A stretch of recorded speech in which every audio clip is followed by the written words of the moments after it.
Здрасти. Здрасти, здрасти. Готов ли сте? Да, Добре, слушаме те. здравейте отново на всички. Ние сме много хора, така че ще се радвам това да бъде с обратна комуникация от всички, включвайте се, когато нещо ви стане интересно, когато нещо не ви харесва или ви стане любопитно, няма значение. Ще се радвам на обратна връзка. Мога ли да попитам с две приказки аудиторията, която имам сега, стили сте, с какво се занимавате, за да знам гледната точка, от която да представя ученето, защото ученето може да бъде и за ученици, и за учители, и за работещи, и за безработни, и от всяка гледна точка погледнато ученето си е нужно, така че ще ми е интересно просто да знам аудиторията. Програмисти ли сте? Аз само да спомена, че ще има запис, аз го записвам на компютъра, така че след това ще го пусна и повече хора да имат възможност да видят за твоите флаш карти. Иначе аз съм програмист, правя сайтове и с WordPress основно се занимавам. Добре. Те се включват още хора. Ще ги добавим и тях.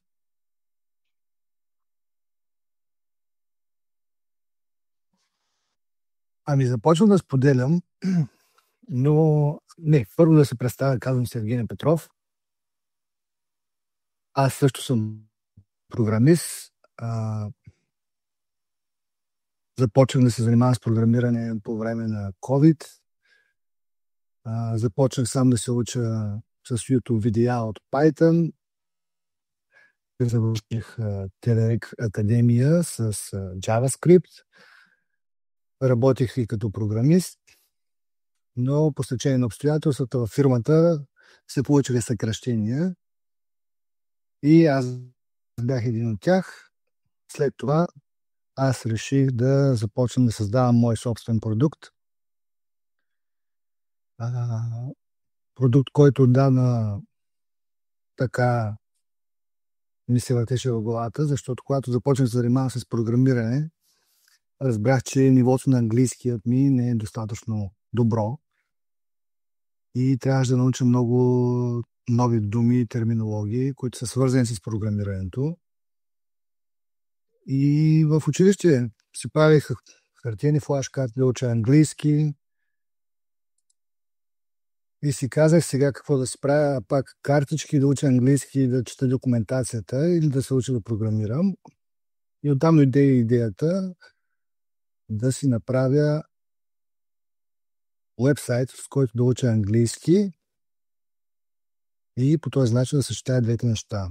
Впоследствие, когато го направих, първата версия, тя се хареса от роднини, от приятели и лека по лека с добавяне на функционалности, добавяне на потребители, които и те могат да използват платформата, се получи като един добър продукт за пазара. След малко ще ви покажа и как точно работи той и как може вие да го използвате, но за да не бъде голословен,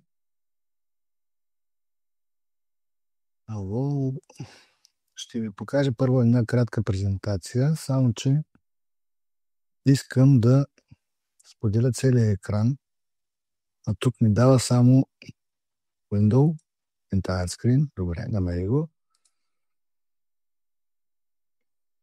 Бихте ли потвърдили дали се вижда целият екран? Супер. Да, вижда се. Добре. Това е една презентация с проучвания на психолози от когнитивната психология. Ето първата графика е направена от Хърман Ебингхаус при 120 години. Той е пионерът в когнитивната психология. Направил изследване не едно, а много за това как човек запомня информация.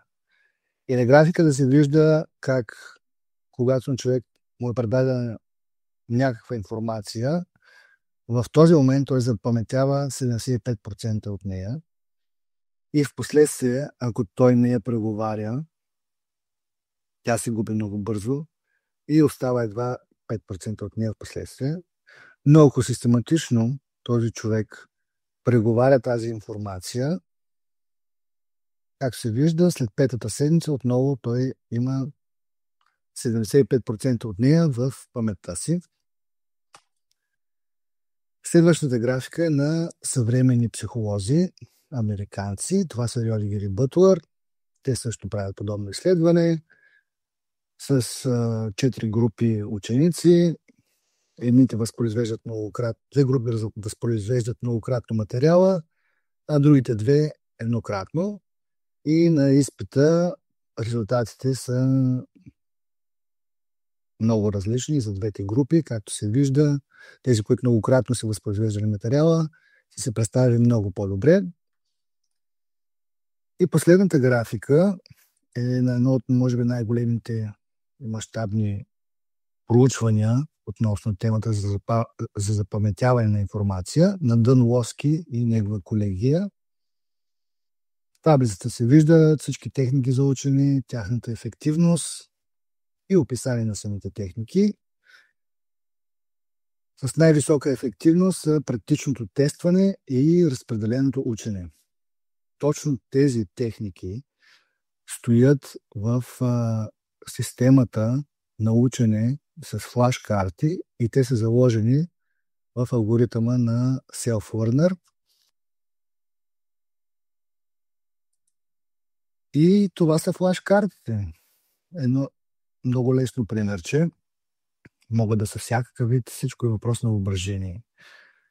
Флаш-картите са страхотен инструмент, не за да станем, за да научим някакъв урок, но да имаме едни опорни точки в знанията си или базови термини да научим, или от каквото имаме нужда, на базата на които ние да можем да възпроизведем това.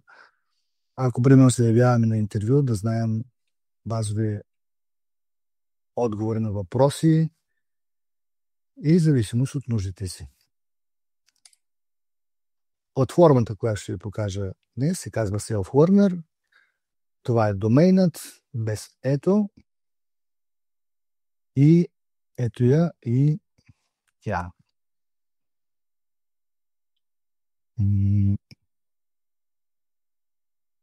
Добре, как да го смъкна това? Добре. Това е началната страница на платформата. Тук е написано, че е за ученици и за учители, но идеята тук е, че тя може да се използва от всеки, който иска да учи, да се подготвя и да запаметява дълготрайна информация. След регистрация и потвърждаване на имейла, всеки потребител отива на тази страница, това е неговият профил и може да види някаква базова информация за него, да добави повече, ако иска да сподели. Първата страница, която ще ви покажа, това са, ето в това меню, това е моите категории. Тук всеки потребител може да се създава категории с флаш-карти. Създаването на категория става много, много лесно. Просто избираме нова категория, пишем името, което искаме да има категорията и избираме какъв тип флаш-карти ще има в самата категория. Те могат да бъдат само от текст и отговора да е текст, а могат да бъдат снимка и гърба да е текст. А ако искаме да запомним нещо визуално, примерно периодично да стивам по химия или някакви други визуални предмети. Казал го са от гледна точка на ученици. Просто ще напиша презентация. Това не е първата, която създавам така. И ето е новата категория. Но тъй като вече има една създадена, тази ще изтрия. И вече няма. Ако искаме да създадем флаш-карти по наше усмотрение, просто отиваме на карти. И тук се виждаме всички карти в тази категория. Виждаме малко статистика за тях. Може да ги редактираме, можем да ги изтрием и да създадем нова карта. Тук има един прост текстов редактор, където може да си форматираме текста както искаме, може да сложим дори код снипети, може да слагаме формули и да напишем отговорът. Тук има едно поле, което се нарича tag. Това поле означава подкатегория на самата категория. Да кажем, че в категорията с флаш-карти имаме 1000 флаш-карти, така че ние искаме да тези 1000 флаш-карти да ги разграничаваме по някакъв начин, на каква подтема са, така че за това служи тагът. Просто пишем текста, който желаем и запаметяваме картичката. Ето тук има пример кога е създадена България и колко човек има срещата. Може да я редактираме по наше усмотрение. Когато сме готови с създадените флаш-карти, ние започваме да ги учим. За целта ще ви покажа, не знам, предполагам, че повечето тук се занимавате с програмиране, работите в IT сектора, така че тук има 2-3 интересни категории с флаш-карти.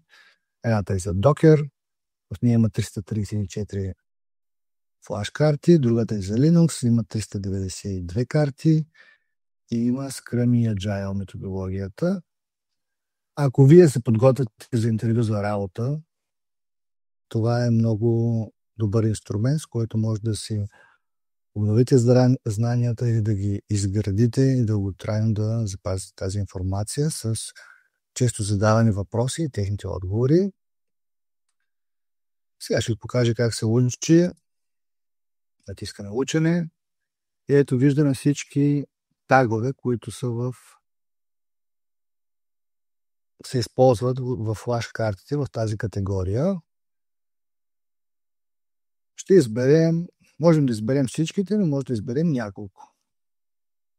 Най-оптималният вариант, най-бързия за запомнена на информация е да не въртим всички карти наведнъж. Сега ще изберем тези два тага, да изберем количество карти, както по подразбиране е избрано, 20. В този случай, когато започнем 20 картички се въртят.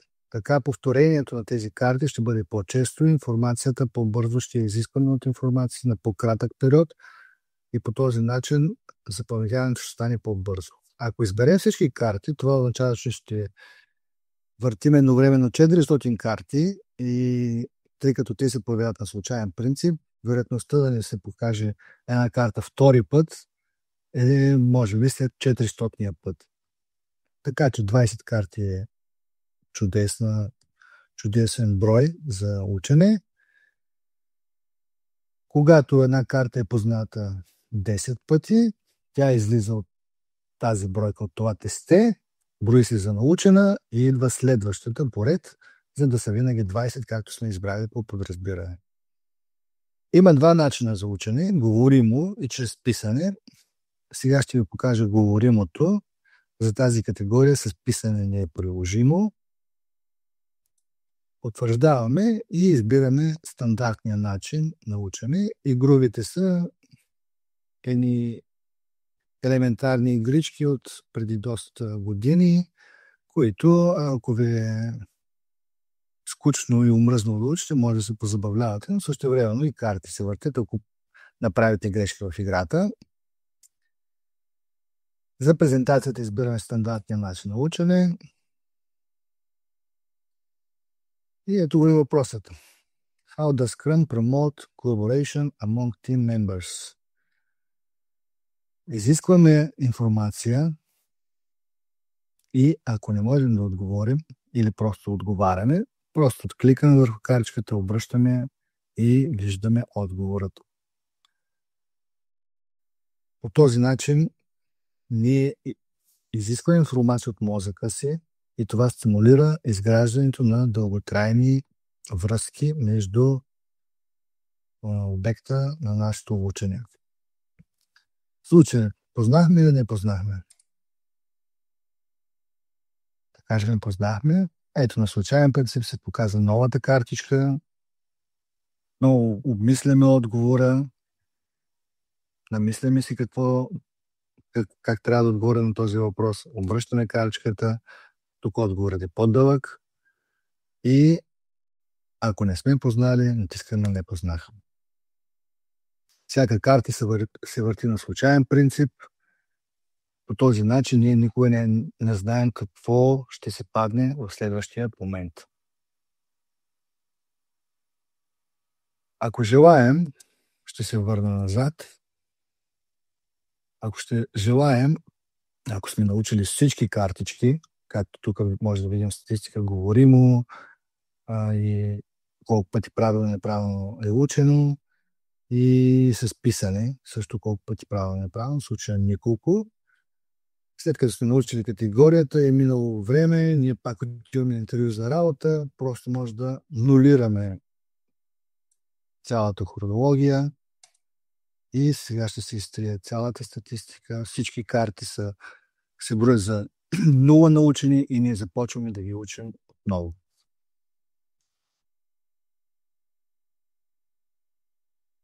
Създаването на флаш картички е по-трудоемкия процес. Затова и както и тренда, всяка платформа и всяка вече технология в интернет трябва да има достъп и до изкуствен интелект. И следващата страница, която ще ви покажа, това е AI категориите. Тук са всички категории, които потребителят е създал чрез изкуственият интелект. Има два начина за създаване на флаш карти с изкуствен интелект. Единият е чрез нормален промпт, когато просто напишем описанието на флаш картите, темата, която искаме да бъдат да опишем първата страна и да опишем втората страна. Като пример може да кажем, ще ходя на интервю за WordPress Developer. Аз съм mid-level, имам познания по HTML, PHP, CSS и така нататък. Тук за първа страна може да напишем най-често задаваните въпроси от интервюиращите с подвеждащи теми и да бъдат те от гледна точка на технологията или да бъдат от друга гледна точка. Колко сте по-описателни, толкова по-добър резултат ще получите. И втората страна пишете какъв е отговорът на самата флаш картичка, как да бъде структурирана. И тук е поленцето за тага. Препоръчвам да не го оставите празно, защото ако го оставите празно, тогава изкуственият интелект ще генерира тагове за всяка карта, както той прецени. С моята практика той много тагове генерира, така че по-добре вие напишете, може да се създавате по 20 картички на една тема и след това още 20 картички с друга тема. Избирате нивото на трудност, възрастовата група, за която са тези картички и езикът. Ако искате, може да са на английски, на немски, на японски, на китайски. Изкуственият интелект ги владее повечето. Избирате и количеството на флаш карти, които искате да бъдат генерирани.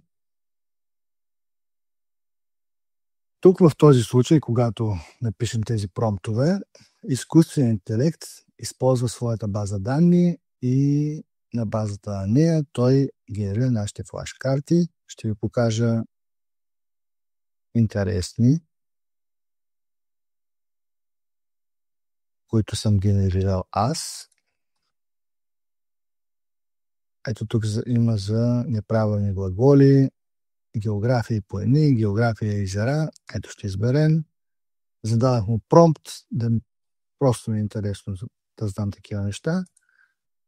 Избирам говоримо, потвърди и започваме. Кое е високото находящо се езеро в света? Най-високото находящо се езеро в света е езерото Охос дел Саладо, разположено над морска височина, генерирани от изкуствен интелект. Кое е най-дълбокото езеро в света? Байкала, разположено в Сибир. Дълбочината е повече от километър и половина.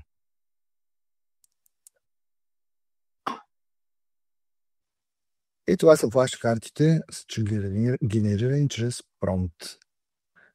Ако ние искаме да учим по определен учебен материал, независимо от тематиката, отново казвам, избираме генерирани карти от снимки. Тук ние можем да качим до 3 снимки на учебния материал и тогава изкуственият интелект генерира флашкарти единствено и само по текста, който е в тези флашкарти. Текстът се извлича и вече той задава въпроси и съставя отговорите на тези въпроси по текста, по учебния материал, който е на снимките. Отново има поленце, което трябва да поставим так. Избираме количество карти и избираме езика на карти също.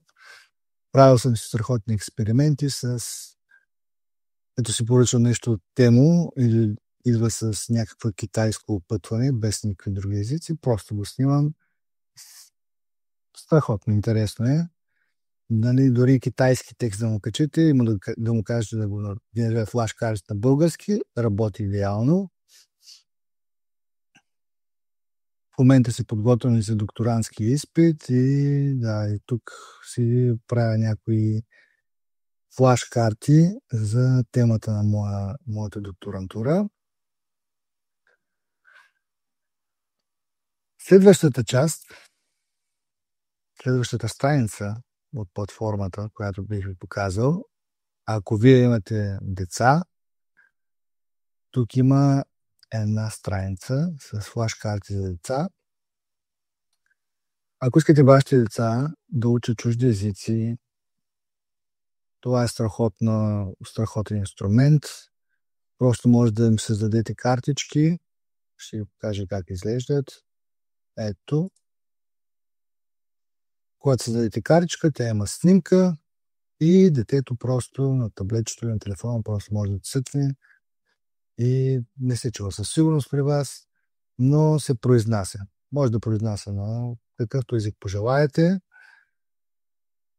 и по този начин визуално и звуково детето да учи чужд език с технологии. Децата се раждат в момента с образование за ползване на дигитални продукти. Ако работи в голяма фирма и имате нужда от такива обучения, вътрешнофирмени или онбординг процеси, флашкарти също могат да се използват за тази цел. Просто някой трябва да има, който да набележи основните неща, които трябва да се научат, да се създадат флашкарти и те да се използват от новозастъпващите хора в фирмата или да се правят ежемесечни или на 3-месечни обучения или изпити. Сега ще ви покажа как се правят изпити. Ето тук има страница моите тестове и тук има няколко теста, които аз съм създал. Всичко е било с цел за презентации. Просто избираме нов тест, пишем име, описание и създаваме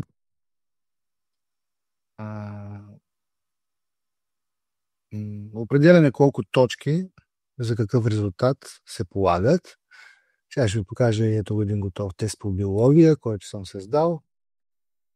Строеж на организмите на молекулно ниво за отличен резултат, за много добър, за добър, задоволителен. И тук са въпросите.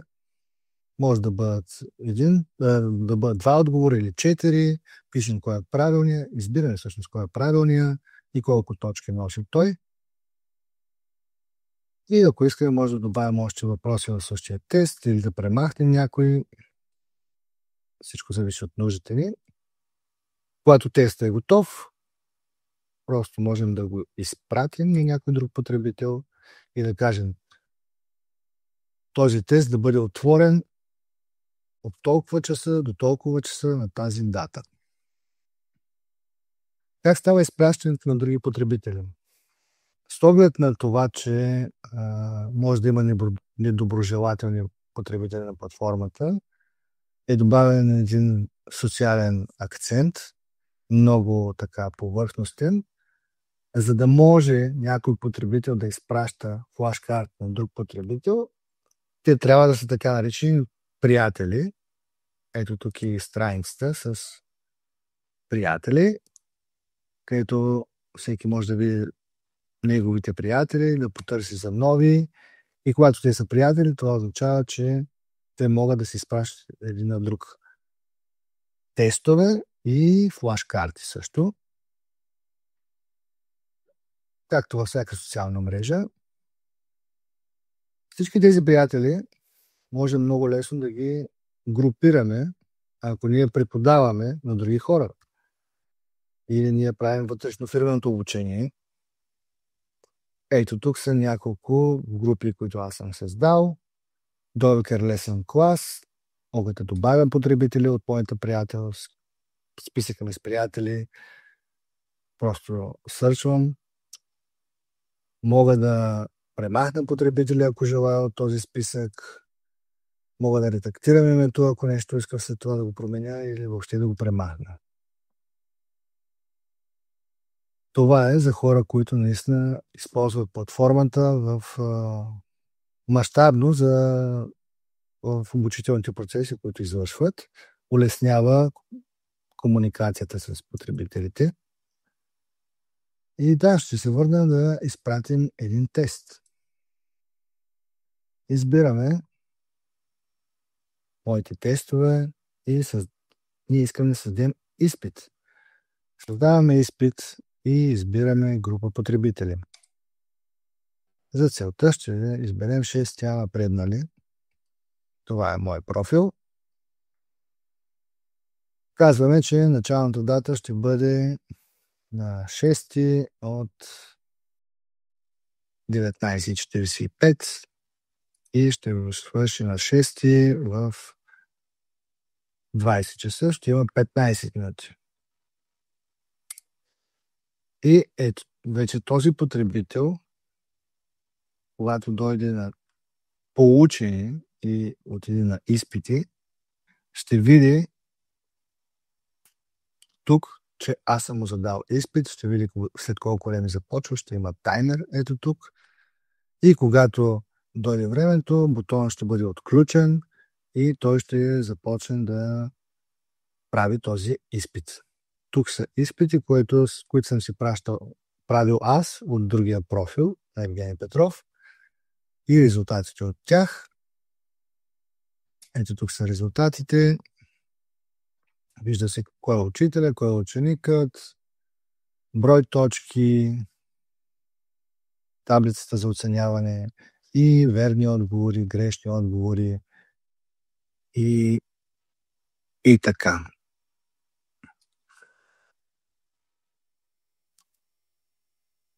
Когато ученикът е направил изпита и е свършил времето, ние можем да видим, както видяхте тук, резултатите. При всеки, ако изпратим един тест на някой друг, или не на някой друг, на 20 човека и те започнат едновременно да правят този тест, тогава за всеки един от тях на случайен принцип ще се подредят въпросите и отговорите. По този начин, дори да са на едно място, те няма как да знаят, да кажат на първи въпрос Б е вярно и на втория въпрос Г е вярно. Вариацията на теста винаги е уникална за всеки един, който започне да го прави.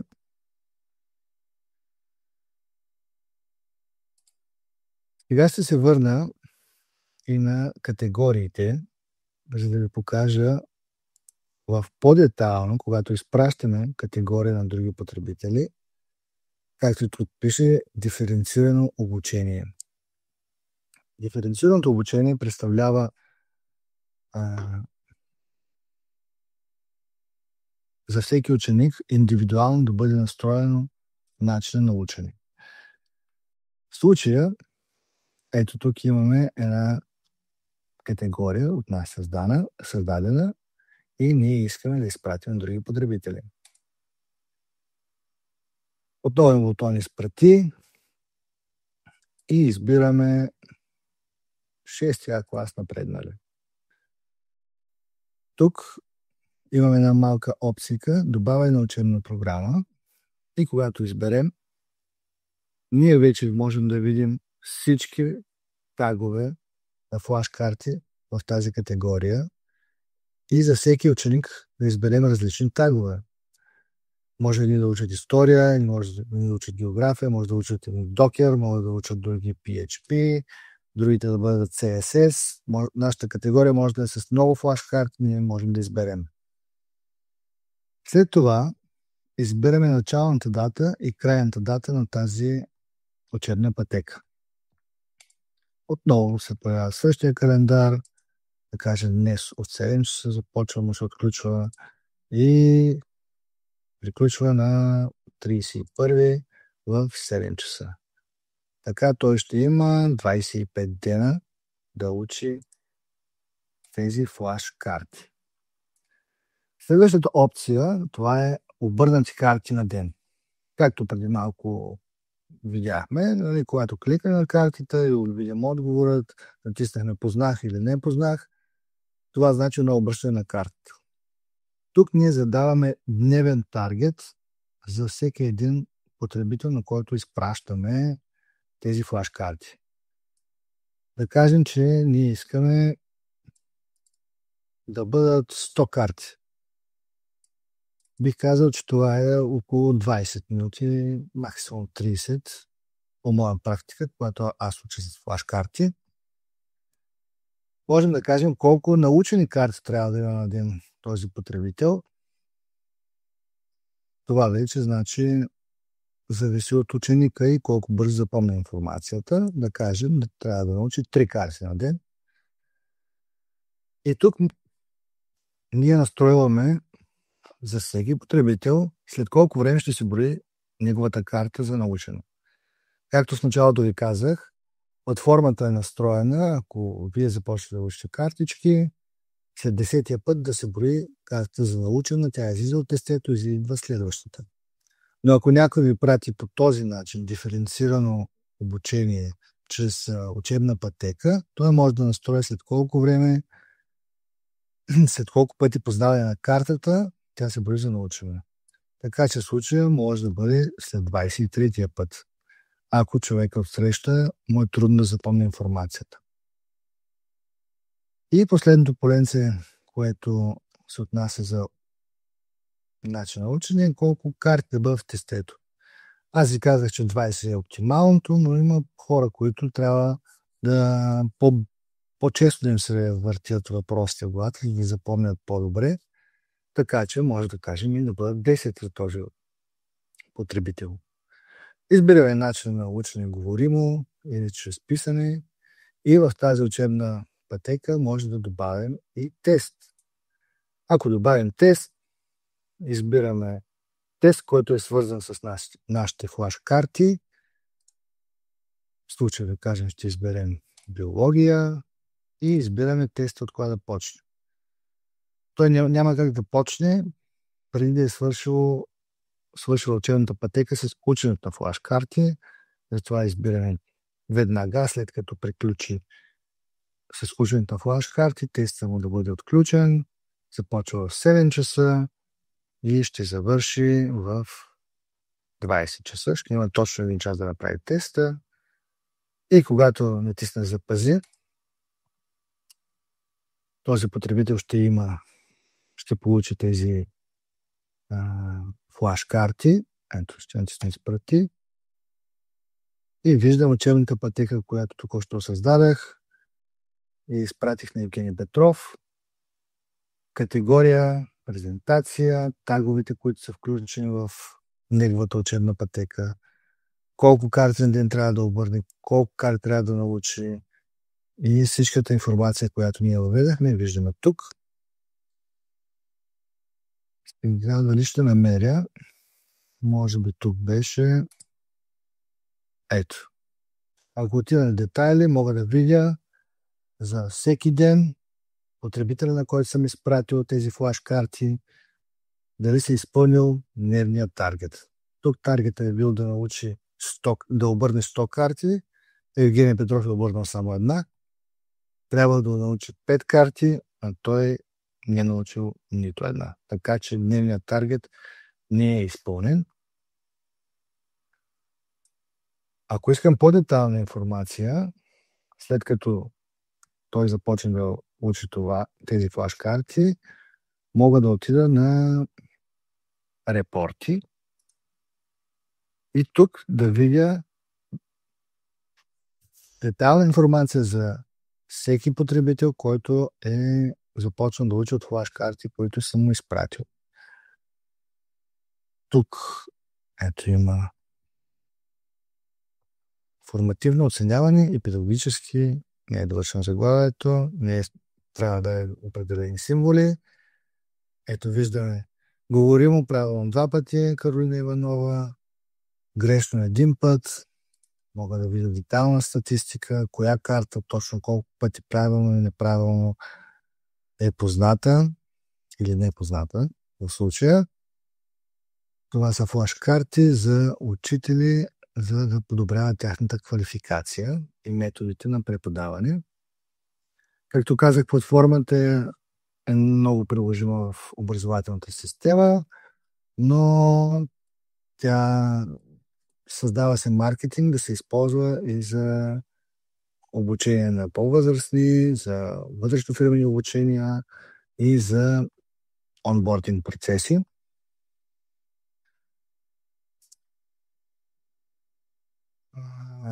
Какво може би било да ви покажа? Ако желаете, може да дойдете на последната страница, която ще ви покажа, на каталогът. Дори без да сте регистрирани, вие ще може да пробвате как работи, дори с 5 картички. На страница каталог, тя е достъпна. Тук има вече създадени флаш карти, които всеки потребител може да ползва. Те са в различни групи. И да си ги добави след регистрация, да си ги добави в своя копия на тези карти в своя профил и да си ги учи. Те са или да ги изпрати на друг потребител, ако реши да сподели нещо интересно с него. Ето за Linux. За най-малките има таблица за умножение. Както казах, странно могат да се използват флаш картите. Те са най-силни в ученето на чужди езици. Аз съм го доказал в 8 клас, наистина подобрих се успеха с флаш карти и затова продължаваме да работя върху платформата за флаш карти. Друго интересно, ние не успяхме да стигнем до това, но ако вие започнете да учите, ще видите една много интересна част, която е геймификацията. На базата на вашия прогрес, всеки потребител почва да печели значки и вие може така да... Това стимулира вашия напредък и поради така игровия начин на учене ви увлича и не може да разберете кога сте напреднали толкова много. Както виждате, 69 значки. Това значи, че съм обърнал 10 карти за деня или 20, но колко съм научил карти за деня с писане или с говоримо, колко категории съм научил. Значките са различен вид. Платформата е силен инструмент, но не очаквайте резултати за 2 дена. Това е постоянство и зависимост от материала, който учите Може би след 10-тия ден вие ще забележите наистина. Да, всъщност зависи от количество флаш-карти, които учите. Казвам го от лична практика, защото винаги, когато я използвам, уча много карти и много информация, но много бързо може да напреднете и да използвате за всякакви цели. За хората, които нямат шофьорски книжки, ето тук има пътни знаци и може да учите също и пътни знаци. И може би последната страничка, която ще ви покажа, тъй като, както вече казах, имам предусещане, че вие сте в IT сектора. Платформата също има и Affiliate програма. Affiliate програмата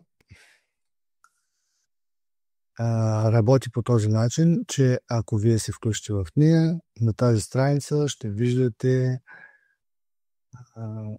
всички потребители, които са се регистрирали от вашия профил. И да, както работи всеки един афилиейт, вие може да получавате процент от промоциите, които правите и начинът, по който го правите. Това може да е някакъв като допълнителен доход, в зависимост от вашите контакти. И последното, което бих ви показал, в момента то е моето училище, но тук може да бъде моята компания. В този профил е моето училище. Тук на моето училище аз мога да създам профили на ученици в случая или на колеги, ако е фирмен профил. Мога да изтривам техни профили, в зависимост на базата на това колко е договорено да бъде в този групов абонамент. Така че един човек става администратор на всички акаунти и той ги премахва и ги добавя според нуждите на институцията, било това училищна или икономическа или какъвто тип и да е тя. И с това бих казал, че основните функционалности и презентацията ви ги показах. Много се радвам да дадете някакъв коментар, и лош, и добър. Това помага за развитието на платформата и за създаването на по-добър продукт.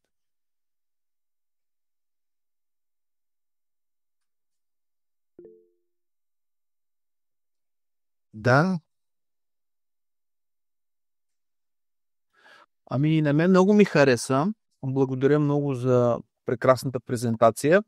Аз намерих 3 приложения, направих си регистрация.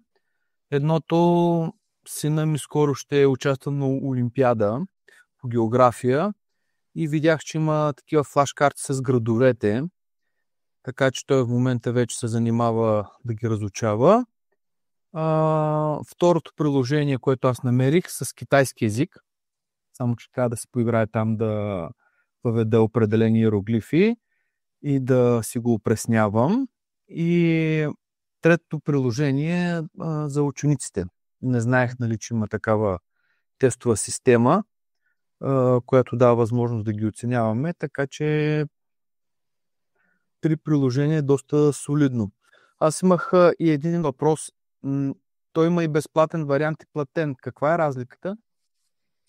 Ами, когато човек се регистрира, има един месец free trial да използва всички функционалности. Когато изтече този месец, отпада използването на изкуствен интелект.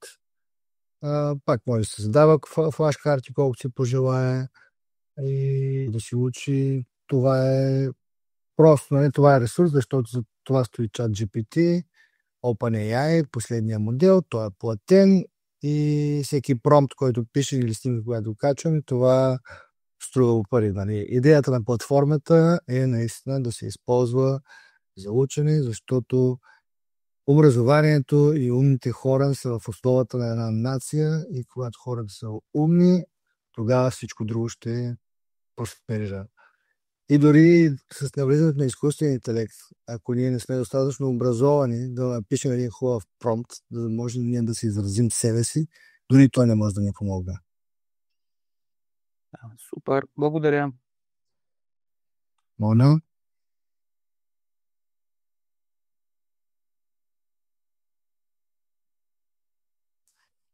Добре, някой друг ще се радва на някакъв коментар, какъвто и да е той.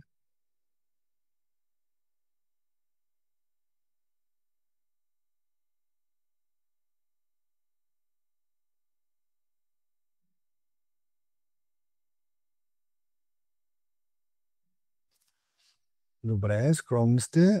Ами бих ви казал, че ви благодаря за вниманието. Ако имате някой познат, Никола, Николинка, Николай, да ви е жив и здрав. И да го поздравите, да изкарате една хубава празнична вечер. Скоро идвате ни хубави празнични дни, страхотни са, аз обожавам тези празници, Коледа. Искам да ви пожелая едно приятно изкарване на тези празници. Бъдете със семейство, с приятели, обичайте се, развивайте се, учете. Радвам се, че бях тук с вас тази вечер. Ако вие желаете да направите някакъв контакт с мене, винаги може да се свържете чрез Facebook. Ето тук долу също има едно имейл, че може да ми пишете. Отворен съм за всякакви колаборации и за комуникация с умни хора, които искат да се развиват. Благодаря ви за вниманието и ви желая една страхотна вечер. Благодаря, Лека. Лека!